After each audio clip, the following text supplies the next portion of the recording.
I value our friendship too much to risk it, she said when I asked about taking things further, so I respected her choice, moved on completely, and found real love. Now she's texting happy birthday 3 years later while I post engagement ring shopping videos. Paige and I had been close friends for 2 years, sharing our Friday night movie traditions and genuine conversations about everything from career goals to family drama. As an engineering consultant in Orlando, I valued consistency and authentic connections, which made our friendship feel like something rare and worth protecting. But that November evening, watching some forgettable romantic comedy on her couch, I finally worked up the courage to tell her how I really felt. Paige, I need to be honest with you about something, I said during a quiet moment between scenes, my heart hammering against my ribs. I've developed feelings for you that go beyond friendship, and I was wondering if you might feel the same way. She paused the movie and turned to face me with that gentle expression I'd grown to love, but her words cut deeper than any harsh rejection could have. Drew, I value our friendship too much to risk it, she said softly, reaching over to squeeze my hand in that comforting way that now felt like a consolation prize. I've seen too many great friendships get ruined when people try to make them into something else, and I can't bear the thought of losing what we have. I nodded and managed what I hoped was an understanding smile, telling her that I respected her decision and appreciated her honesty, even though internally I felt like someone had just explained why I'd never be good enough for the thing I wanted most. We finished the movie in manufactured normalcy, both of us pretending that nothing fundamental had just shifted between us, and I drove home with my chest feeling hollow and my mind already calculating how much distance I'd need to heal properly. The next morning, I opened my laptop and started researching engineering positions in other cities, knowing that staying close to something I couldn't have would only make everything worse. Over the following month, I implemented what I privately called my graceful exit strategy, gradually pulling back from our regular Friday movie nights and group hangouts without creating any drama or making Paige feel like she'd done something wrong. I started declining invitations with legitimate-sounding excuses about work projects and family obligations, and when I did show up to group events, I kept things light and friendly while positioning myself near other people instead of gravitating toward her like I used to. Within 2 weeks of that conversation, I'd applied for a senior engineering consultant position with an infrastructure firm in Kansas City, and their response was faster than I dared hope. They wanted me to start in 6 weeks, citing my experience with water treatment systems as exactly what their expanding Midwest operations needed. When I told our friend group about the move over drinks at our usual Thursday spot, I watched Paige's face carefully as I explained the opportunity for career advancement and the chance to lead major municipal projects. Wait, this seems really sudden, she said, her eyes searching my face with an expression I couldn't quite read. Is this because of our conversation last month? I gave her my most reassuring smile and shook my head, explaining that I'd been considering a change for months and this opportunity was too good to pass up, which was technically true even if the timing wasn't coincidental.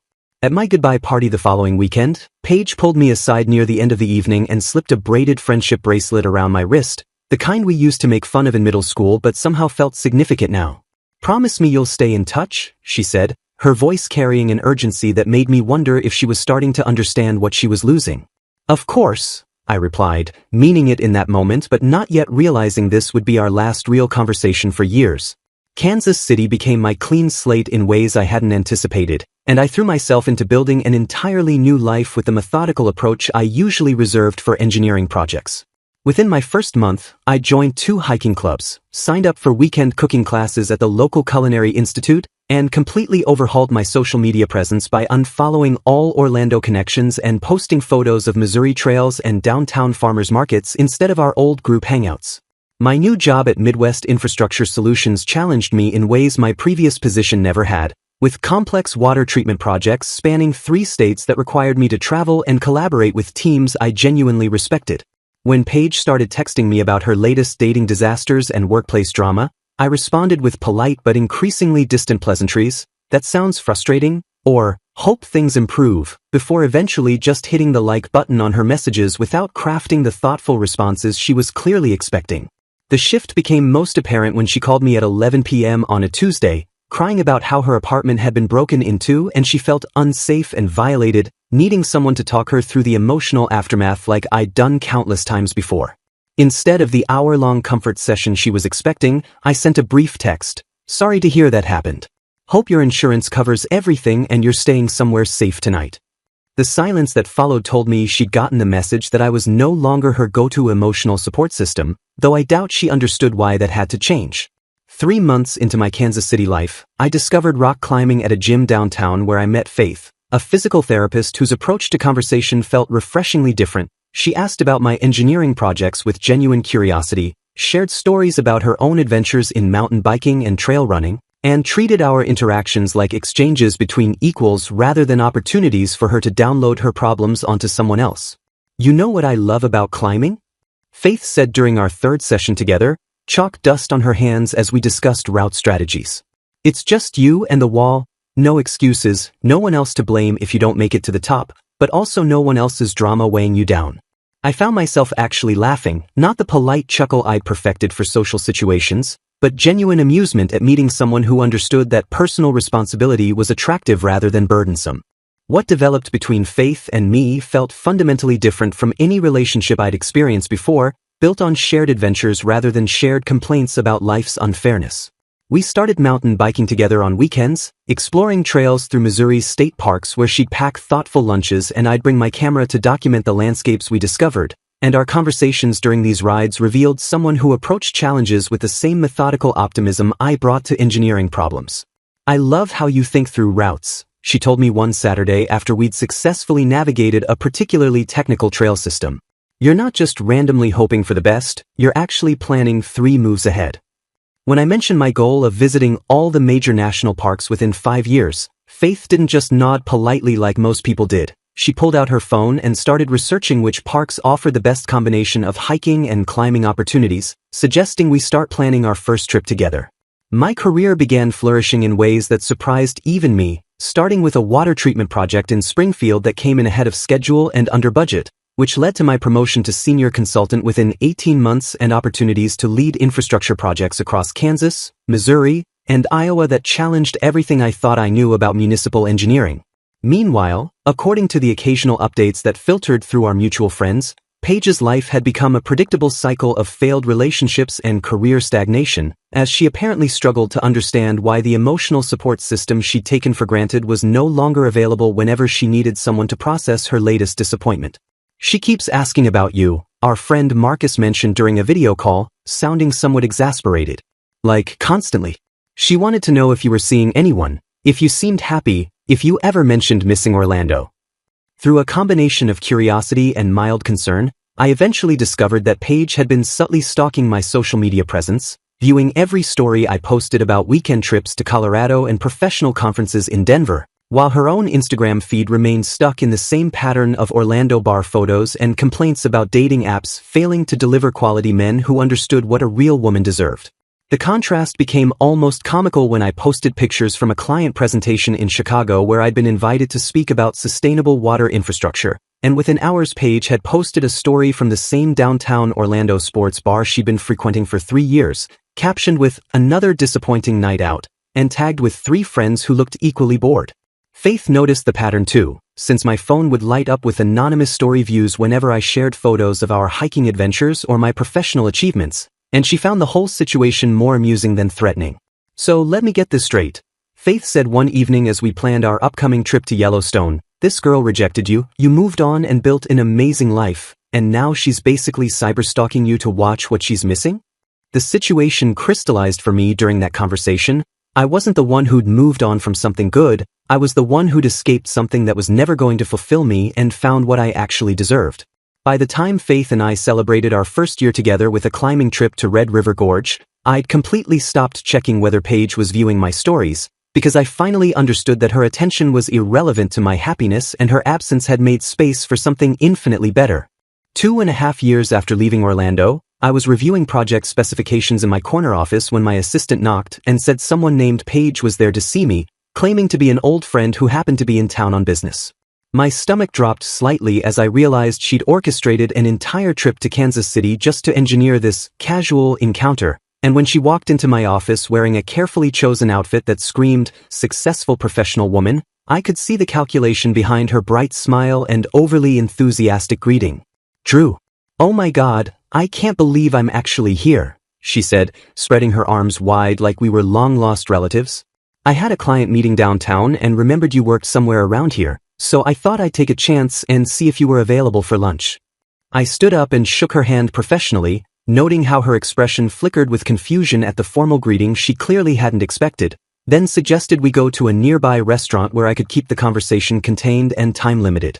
During lunch at a generic business casual place I'd chosen specifically for its lack of romantic atmosphere, I kept the conversation relentlessly professional while mentioning Faith at every opportunity, describing our recent trip to Yellowstone and our plans to tackle some of Colorado's 14ers next month.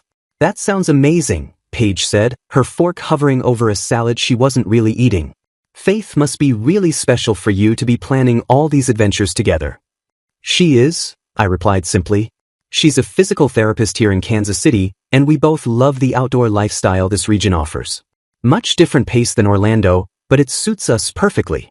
I watched Paige process the finality in my tone, the way I'd said us, like Faith and I were a permanent unit, and how I described Orlando as something I'd moved past rather than something I missed. After an hour of polite small talk where she kept trying to steer the conversation toward our shared memories and I kept redirecting to work topics, I told her I needed to get back for a client call, and she looked genuinely shocked that I wasn't extending the visit or suggesting we meet again before she left town. "It was good to see you," I said as we parted ways on the sidewalk, and the carefully neutral phrase clearly wasn't what she'd hoped to hear. Within a week, the texts started arriving in a completely different tone than her previous casual updates, long messages filled with specific memories about our friendship and subtle suggestions that she'd made a mistake in not appreciating what we had. "I was thinking about that time we drove to Cocoa Beach and got caught in that thunderstorm," read one message. "Remember how we sat in your car for 2 hours just talking about everything? I miss having someone who really understood me like that." I read it, put my phone away, and went back to reviewing engineering reports without responding.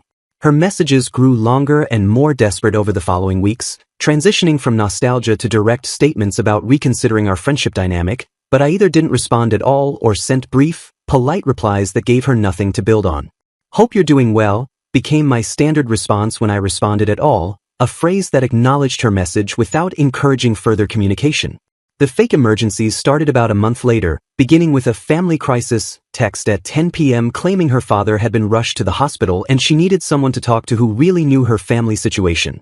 Instead of calling like she clearly expected, I ordered flowers to be delivered to the hospital with a card expressing my hopes for her father's quick recovery, a gesture that was thoughtful enough to avoid seeming heartless but impersonal enough to maintain appropriate boundaries. When she texted the next day to thank me for the flowers and mentioned that her dad was fine but she'd really needed to hear a familiar voice, I didn't respond at all. According to Marcus, who'd grown tired of being Paige's intermediary for Drew-related information, her Orlando friends had started distancing themselves as she became increasingly obsessed with getting Drew back and couldn't participate in group conversations without somehow steering them toward analyzing my social media posts or speculating about whether Faith and I were really serious. "She's honestly become kind of exhausting," Marcus admitted during one of our quarterly catch-up calls. "Every time we hang out, she finds a way to bring you up, and when people try to change the subject, she gets defensive and says we don't understand how special your friendship was." The irony wasn't lost on me that Paige had finally realized the value of what she'd rejected, but only after watching me build something better with someone who'd recognized my worth from the beginning. 3 years to the day after I'd left Orlando, my birthday arrived with the kind of crisp October morning that made Kansas City feel like home, and I was enjoying coffee with Faith when my phone buzzed with a text from a number I hadn't heard from in months. "Happy birthday, Drew. I can't believe it's been 3 years since you moved away. I was just thinking about your 26th birthday when we went to that terrible mini-golf place and you insisted on keeping score even though half the holes were broken. Remember how competitive you got about that windmill hole? I miss those easy times when we could just be ourselves without any complications. I know things got weird before you left, and I've been doing a lot of thinking about that conversation we had. Maybe I was scared of ruining something good, but now I wonder if I missed out on something even better. I hope you're happy out there, but I also hope you remember that some connections are too special to just disappear. Would love to catch up properly if you're ever in town or if you want to video chat sometime. Hope your day is amazing." The message was clearly crafted to sound casual while hitting every emotional button she could think of, mentioning specific memories that only we shared and ending with an opening for renewed contact that tried to sound natural rather than desperate. I read it twice, felt absolutely nothing beyond mild irritation at the manipulation attempt, and put my phone face down on the kitchen counter without responding. "Everything okay?" Faith asked, noticing my expression, and when I showed her the message, she raised her eyebrows and shook her head with amused disbelief. Wow, she really went all out for that one. Timing's pretty incredible too, considering what we're doing today. She was right about the timing, because we'd planned to spend the afternoon at Jefferson Jewelers downtown, looking at engagement rings that Faith had been subtly pointing out during our recent discussions about the future. At the jewelry store, I posted an Instagram story of our intertwined hands over a display case full of diamond rings, with the caption, "Big decisions ahead," and a heart emoji, not thinking about who might see it until my phone started ringing 20 minutes later. The caller ID showed Paige's number, the first time she'd actually called me in over a year, and I immediately declined the call and watched as she tried twice more before apparently giving up. "Let me guess," Faith said, watching my phone buzz with voicemail notifications while we examined a particularly beautiful solitaire setting. "Someone saw our story and had some feelings about it." When we got home that evening, I played the voicemail on speaker so Faith could hear Paige's rambling, slightly breathless message about wanting to catch up properly, and how she'd been thinking a lot about us lately, and maybe we could video chat this weekend to really reconnect as friends. Her voice carried that forced casual tone people use when they're trying to sound unaffected while clearly falling apart, and she ended with, "I know you're probably busy with work and everything, but I really think we should talk soon, like really talk, you know?" Before the message cut off mid-sentence. Faith and I looked at each other across the kitchen counter, and she started laughing first, which made me laugh too, at the absurdity of someone trying to reinsert themselves into a life they'd rejected right at the moment when that life was reaching its highest point. "Should I feel bad about how perfect this timing is?" Faith asked, still giggling. "Because I kind of love that she's watching you move on to the most important commitment of your life." That night, I blocked Paige's number on everything, deleted the voicemail without listening to it completely, and spent the evening researching hot air balloon companies in Missouri because I decided exactly how I wanted to propose to the woman who'd never made me question my worth. 6 weeks later, on a perfect November morning with the Missouri River stretching out below us like a ribbon of gold, I proposed to Faith as our hot air balloon drifted silently through the sunrise, and her immediate yes came through tears of pure joy that had nothing to do with obligation or settling for someone safe. "I can't believe you planned all this," she said, looking at the ring I'd chosen based on months of observing what she actually liked rather than what I thought would impress other people, and the way she kissed me felt like coming home to a place I'd never known I was searching for. When we posted our engagement announcement that evening, a simple photo of Faith's hand in mine with the river valley in the background and a caption about finding your perfect adventure partner, the response from our Kansas City friends and my work colleagues was immediate and genuinely enthusiastic, people who'd watched our relationship develop and knew we'd built something solid. Within hours, according to Marcus who called to congratulate me, the news had reached our Orlando friend group, and apparently Paige had created a fake Instagram account to view our photos since she'd been blocked from my real accounts, spending what Marcus described as an embarrassing amount of time analyzing every detail of our announcement post. The final message came through Marcus himself 2 days later, a carefully crafted note that Paige had asked him to pass along, expressing congratulations while also mentioning how she'd always known I'd find someone special and hoped we could reconnect as friends someday, now that I was clearly happy and settled. "She seemed to think this would be, like, a natural time for you guys to be friends again," Marcus explained, sounding skeptical. "Because you're engaged now, so there's no romantic tension anymore or whatever." I asked Marcus not to pass along any more messages from Paige, explaining that some chapters need to stay closed for everyone's well-being, and he agreed with obvious relief that he wouldn't have to play messenger anymore. Faith and I threw ourselves into wedding planning with the same methodical enthusiasm we brought to our hiking adventures, and when she suggested we have the ceremony at a state park in Colorado where we'd climbed our first mountain together, I knew I'd found someone who understood that the best celebrations honor the journey rather than just announcing the destination. "I love that you need complete closure from your past," Faith told me one evening as we addressed invitations to people who'd actually supported our relationship. "It shows you know the difference between being polite and being healthy, and I never want you to feel like you have to apologize for choosing what's best for us." Looking back now, as we plan our honeymoon adventure through Utah's national parks and Faith researches the best climbing routes while I map out the photography locations, I finally understand that Paige rejecting me wasn't a judgment on my worth. It was the universe making space for someone who would recognize exactly what I had to offer and choose to build something extraordinary with it.